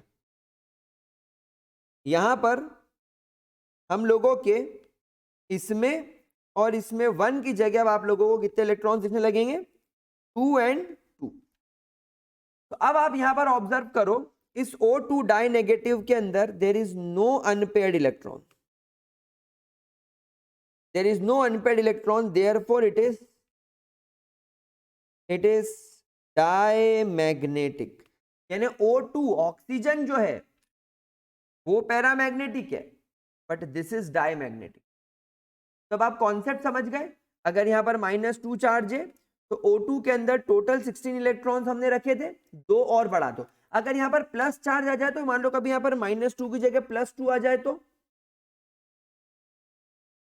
सर +2 में 2 इलेक्ट्रॉन्स कम कर देंगे, ये वाले और ये इलेक्ट्रॉन्स कम कर देंगे, वो यहीं तक रह जाएगा। आ गई बात समझ में? कोई परेशानी मेरे प्यारे बच्चों, कोई दिक्कत? चलिए तो बॉन्ड ऑर्डर निकाल लेते हैं। हाफ 2 + 2 + 2 + 2 + 2 10 इलेक्ट्रॉन्स बॉन्डिंग में, 2 2 4 5 6 7 8 8 इलेक्ट्रॉन्स एंटी बॉन्डिंग में। तो हाफ मल्टीप्लाई बाय 2 यानी कि 1, यानी यहां पर बॉन्ड ऑर्डर हो गया 1। यानी यहां पर ऑक्सीजन ऑक्सीजन में you will observe a single bond and इसके ऊपर आ जाएगा net charge -2। This is how it will look. समझ में आ गई बात प्यारे बच्चों? समझ में आया? अच्छा चलो एक प्लस वाला एग्जाम्पल देख लेते हैं। मान लो यहां पर अपने पास में आ गया फ्लोरीन +1। हाइपोथेटिकल केस ऐसा होगा नहीं, बट मान लो आ गया। तो ये इलेक्ट्रॉनिक कॉन्फ़िगरेशन मैंने उठा लिया। मैं इसको फटाक से यहां से कॉपी मार लेता हूं। अरे भाई कॉपी करना है, हिलना नहीं है, का करत रहली। अब अगर यहां पर मैं फ्लोरीन की बात करूं तो फ्लोरीन के 1s में 2 इलेक्ट्रॉन, फ्लोरीन के 2s में 2 इलेक्ट्रॉन और फ्लोरीन के 2px 2py और 2pz में ऐसे आप लोगों को इलेक्ट्रॉन्स दिखाई देंगे। मतलब जब आप फ्लोरीन की यहां पर बात करोगे तो फ्लोरीन के यहां पर भी आपको एक इलेक्ट्रॉन दिखेगा और फ्लोरीन में आप लोगों को ये यहां पर भी एक इलेक्ट्रॉन ऐसा दिखाई देगा। ये आपका फ्लोरीन बन गया। बाकी सब कुछ तो सेम था, लेकिन क्योंकि यहां पर फ्लोरीन F2 के अंदर आपको टोटल यहां पर कितने इलेक्ट्रॉन दिखेंगे? 2 2 4 2 6 2 8 और 10। 2 2 4 2 6 2 8 और 1 9। एक फ्लोरीन में 9 इलेक्ट्रॉन, तो F2 के अंदर आपको दिखेंगे 18 इलेक्ट्रॉन्स। कितने इलेक्ट्रॉन्स दिखेंगे आपको? 18 इलेक्ट्रॉन्स। लेकिन +1 चार्ज होने की वजह से एक इलेक्ट्रॉन का लॉस हो गया। हेंस यहां पर फ्लोरीन के पास अब केवल 17 इलेक्ट्रॉन्स ही अवेलेबल हैं। तो अब क्या करेंगे? 1s sigma 1s sigma star 1s sigma 1s sigma 2s sigma star 2s। अब यहां पर बात आ जाएगी। अब यहां पर आप देखो, इसके बाद में 2 2 4 2 6 2 2 4 और 2 6 इलेक्ट्रॉन। तो 1 2 3 4 5 6 1 2 3 4 5 6 7 8 9 10 10 इलेक्ट्रॉन्स है, 1 2 3 4 5 6 भर दिया, 7 8 9 10 भर दिया, लेकिन अब हमको एक +1 करना है, तो यहां से मैं एक इलेक्ट्रॉन उड़ा दूंगा, यहां से मैं एक इलेक्ट्रॉन उड़ा दूंगा, यहां से we will observe the loss of electron, यहां से एक इलेक्ट्रॉन गया, ठीक है। तो ये हो गया इसका इलेक्ट्रॉनिक कॉन्फ़िगरेशन। मतलब यहां पर आप लोगों को, यहां पर तो 2 दिखाई देगा, लेकिन यहां पर आपको केवल और केवल 1 ही दिखाई देगा। तो ये है आपके F2 डाई पॉजिटिव का इलेक्ट्रॉनिक कॉन्फ़िगरेशन। यानी आप गिन लो कितने इलेक्ट्रॉन्स होते हैं, लेट से 18 हो रहे हैं, पहले सब में 18 भर दो, इसमें भरो, फिर इसमें, फिर इसमें, फिर इसमें, फिर इसमें, फिर इसमें, इसमें, इसमें, इसमें, फिर इसमें, इसमें, इसमें, इसमें, हो गए। फिर +1 चार्ज है तो एक इलेक्ट्रॉन यहां से हटा दो, अगर यहां पर +2 होता तो एक यहां से हटता, एक यहां से हटता। आ रही है बात समझ में? बस आपने इलेक्ट्रॉन हटा दिया, इलेक्ट्रॉनिक कॉन्फ़िगरेशन देख लिया। अब आप क्लियरली देख रहे हो कि यहाँ पर एक अनपेयर्ड इलेक्ट्रॉन होने की वजह से ये डायमैग्नेटिक नेचर का होगा। It is diamagnetic in nature because there is an unpaired electron. अब यहां पर अपन बात करते हैं बॉन्ड ऑर्डर की। अब आपको एक और चीज बढ़िया पता चलेगी, बॉन्ड ऑर्डर हाफ, बॉन्डिंग में 2 + 2 4 5 6 7 8 9 10 10 इलेक्ट्रॉन्स है, 2 4 5 6 7 7 इलेक्ट्रॉन्स अनपेयर्ड में है, I mean sorry anti bonding में है, तो ये हो जाएगा यहाँ पर 3। तो यहाँ पर आपकी फाइनल वैल्यू आएगी 1.5 बॉन्ड ऑर्डर। जैसा मैंने आपसे कहा था बॉन्ड ऑर्डर फ्रैक्शन में होता है, और अगर बॉन्ड ऑर्डर फ्रैक्शन में आता है तो बॉन्ड ऑर्डर वाला हमेशा, अरे मैंने इसको डायमैग्नेटिक लिख दिया, I am sorry, it is always paramagnetic, तो it is always paramagnetic in nature. Bond order हो जाएगा इसका 1.5। क्या ये चीज क्लियर हो गई? कोई परेशानी? चलो, तो अब इतना समझने के बाद you guys have to try this. आपको इनका इलेक्ट्रॉनिक कॉन्फ़िगरेशन बनाना है सबका, आपको इन सबके मॉलिक्यूलर ऑर्बिटल डायग्राम्स बनाने हैं, आपको पता लगाना है कि इनका मैग्नेटिक नेचर क्या है, कि क्या ये पैरामैग्नेटिक नेचर के हैं या ये डायमैग्नेटिक नेचर के हैं, और आप लोगों को इनका बॉन्ड ऑर्डर मुझे पता लगा के बताना है। ये आप लोगों को बेटा खुद से ट्राई करना है, ठीक है। चलिए अब आगे बढ़ते हैं और लास्ट टॉपिक की तरफ चलते हैं, that is called as hydrogen bond. देखो बेटा, हाइड्रोजन बॉन्ड सिंपली तरीके से अगर मैं समझाऊं तो दुनिया के सबसे बड़े 3 भिखारी, क्लोरीन भिखारी, ऑक्सीजन भिखारी और नाइट्रोजन भिखारी, दुनिया के सबसे बड़े 3 भिखारी, दुनिया के सबसे ज्यादा बड़े 3 इलेक्ट्रोनेगेटिव एलिमेंट, और हाइड्रोजन के बीच में जब एक मॉलिक्यूल बनता है तो एक मॉलिक्यूल और दूसरे मॉलिक्यूल के बीच में यह हाइड्रोजन बॉन्ड डेवलप होता है। मतलब इसको सिंपली ऐसा समझो कि फॉर एग्जाम्पल अगर तुम्हारे पास में एक ऑक्सीजन है, इस ऑक्सीजन से एक हाइड्रोजन बॉन्ड बनाकर वाटर मॉलिक्यूल बनाकर बैठा है, तो अकॉर्डिंग टू पोलैरिटी कॉन्सेप्ट हम सब लोग जानते हैं कि ऑक्सीजन पर पार्शियल नेगेटिव और हाइड्रोजन पर पार्शियल पॉजिटिव चार्ज होगा। लेकिन बेटा ऐसे बहुत सारे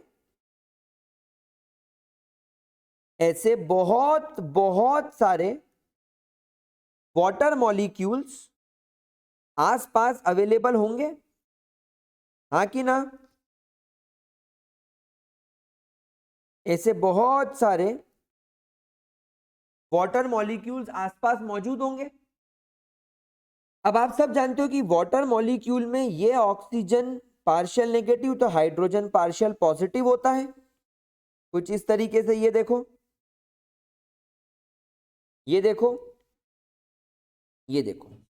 अब यहां पर आप क्या ऑब्जर्व कर रहे हो कि जेठालाल बबीता जी को देख रहा है, समझ में आ रही बात? तो इनके बीच में एक अट्रैक्शन डेवलप हो रहा है, क्योंकि ये हाइड्रोजन पार्शियल पॉजिटिव है और ये ऑक्सीजन पार्शियल नेगेटिव है। सिमिलरली यहां पर भी एक अट्रैक्शन डेवलप हो रहा है, यहां एक अट्रैक्शन डेवलप हो रहा है, यहां एक अट्रैक्शन डेवलप हो रहा है।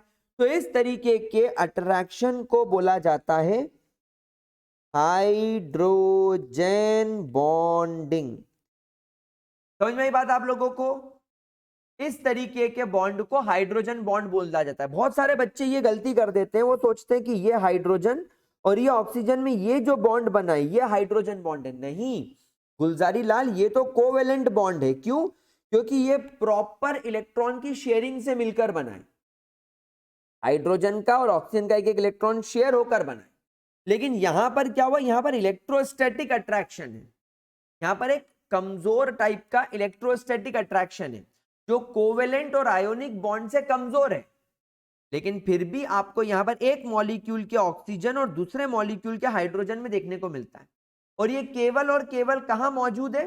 यहां पर हाइड्रोजन ऑक्सीजन के साथ, हाइड्रोजन नाइट्रोजन के साथ, या हाइड्रोजन फ्लोरीन के साथ मॉलिक्यूल बनाया है।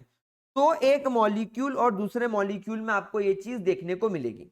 तो बेसिकली एक hydrogen bond is a primarily electrostatic force of attraction between a hydrogen atom which is covalently bonded to a more electronegative atom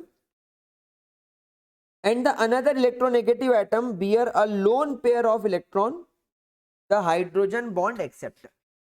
मतलब जब आपका एक हाइड्रोजन एक अपने से ज्यादा इलेक्ट्रोनेगेटिव एलिमेंट के साथ जुड़ा हो और वो इलेक्ट्रोनेगेटिव एलिमेंट इलेक्ट्रॉन डोनर भी हो, तब उसके पास में lone pair of electron available हो, ताकि ये lone pair of electron hydrogen जो है वो एक्सेप्ट कर सके या हाइड्रोजन बॉन्ड एक्सेप्टर की तरह काम कर सके। अब यहां पर क्या कॉज होगा? What is the cause of hydrogen bond? It result from the attractive forces between a hydrogen atom which is covalently bonded to a very electronegative element like nitrogen, oxygen, fluorine atom and another very electronegative element। usually other very electronegative element नहीं होता, hydrogen bond केवल fluorine. हम इसको थोड़ा rectify करेंगे, हम इस point को यहां से पूरी तरीके से कट करेंगे, हम इस पॉइंट को पूरी तरीके से डिनाई करेंगे, हम केवल इतना मान के चले। ठीक है, आगे चले। मैंने आपको एग्जांपल समझा दिया। अब बेसिकली हाइड्रोजन बॉन्ड फॉर्मेशन की कंडीशन क्या होती है? इलेक्ट्रोनेगेटिव एलिमेंट का साइज छोटा होना चाहिए, एलिमेंट हाईली इलेक्ट्रोनेगेटिव होना चाहिए। इसीलिए केवल ये तीन ही इसके अंदर सेटिस्फाई कर पाते हैं, फ्लोरीन, ऑक्सीजन एंड नाइट्रोजन। फोन ही इस चीज को सेटिस्फाई कर पाता है। टाइप्स ऑफ हाइड्रोजन बॉन्ड, एक इंटरमॉलिक्यूलर, जो अभी मैंने आपको बताया कि जो दो मॉलिक्यूल्स के बीच में होता है, जैसे hydrogen fluorine, hydrogen fluorine, hydrogen fluorine, इनके बीच में आप लोगों को इंटरमॉलिक्यूलर फोर्स ऑफ अट्रैक्शन दिखाई देता है। Partial positive, partial negative, partial positive, partial negative, partial positive, partial negative. तो इनके बीच में आप लोगों को जो बॉन्ड दिख रहा है वो इंटरमॉलिक्यूलर हाइड्रोजन बॉन्डिंग है, हाइड्रोजन और फ्लोरीन के बीच में, हाइड्रोजन और फ्लोरीन के बीच में। एक होता है इंट्रामॉलिक्यूलर। इंट्रामॉलिक्यूलर मतलब एक मॉलिक्यूल के अंदर ही। फॉर एग्जाम्पल, जैसे मान लो आपके पास में एक बेंजीन का रिंग है, इस बेंजीन के रिंग के ऊपर एक ऑक्सीजन इस हाइड्रोजन से ऐसे कनेक्टेड है और एक नाइट्रोजन है जिससे कि इसका हाइड्रोजन कनेक्टेड है। तो अब आप यहां पर कंडीशन खुद समझ रहे हो कि ये oxygen very electronegative, hydrogen, hydrogen, hydrogen and this nitrogen is very electronegative. तो अब यहां पर क्या होगा, ये वाला हाइड्रोजन जो कि नाइट्रोजन से कनेक्टेड है, वेरी इलेक्ट्रोनेगेटिव, और ये वाला ऑक्सीजन जो कि ये हाइड्रोजन से कनेक्टेड है, वेरी इलेक्ट्रोनेगेटिव, इनके बीच में प्यार मोहब्बत जनरेट होने लग जाती है। तो यहां पर इस तरीके के हाइड्रोजन बॉन्ड को बोला जाता है इंट्रामॉलिक्यूलर हाइड्रोजन बॉन्ड। यानी अब देखो, ये देखा जाए तो ये जो पूरा है, ये पूरा एक ही मॉलिक्यूल है। ये मॉलिक्यूल देखने वाले को ऐसा दिखेगा, एक तरफ NH2 है, एक तरफ OH है, तो ये दूरवाद से देखने को तो लगता है कि अरे तो एक ही मॉलिक्यूल है। लेकिन क्या हुआ, इनके अंदर हाइड्रोजन बॉन्ड डेवलप हो गया, तो इसको बोलते हैं इंट्रामॉलिक्यूलर। ठीक है, एंड गाइस विद दिस आप यहां पर कुछ एग्जांपल देख लीजिए। ये देखो, वाटर का हाइड्रोजन, ये ऑक्सीजन दूसरे वाटर का, इनके बीच में प्यार मोहब्बत। ये अमोनिया का नाइट्रोजन और ये वाटर का हाइड्रोजन, इनके बीच में प्यार मोहब्बत। हाइड्रोजन फ्लोराइड्स के बीच में प्यार मोहब्बत, ये एक मॉलिक्यूल का हाइड्रोजन, ये एक मॉलिक्यूल का फ्लोरीन। यहाँ देखो methanol, methanol is CH3OH, CH3OH। तो ये मीथेनॉल का ऑक्सीजन और ये वाले मीथेनॉल का हाइड्रोजन, इनके बीच में ये फोर्स डेवलप हो गया। तो ये ऑर्गेनिक केमिस्ट्री में बहुत काम में आता है। ठीक है, चलो, तो with this we have completed the chapter. अब मैं आप लोगों से मुलाकात करूंगा अगले चैप्टर के अंदर, क्या शुरू करेंगे वी विल डिस्कस, उसके बाद वी विल स्टार्ट। तो अभी के लिए thank you so much for joining, and कोई डाउट हो तो कमेंट सेक्शन में पूछ लीजिएगा। And notes gravity circle application से आप लोग परचेज कर सकते हैं, बहुत नॉमिनल कॉस्ट पर दिए हुए हैं। एंड अब नया चैप्टर हम कोशिश करेंगे लाइव आकर पढ़ें, उसकी पूरी प्रोसेस पहले कर लेते हैं। तब तक के लिए हस्ता ला विस्ता।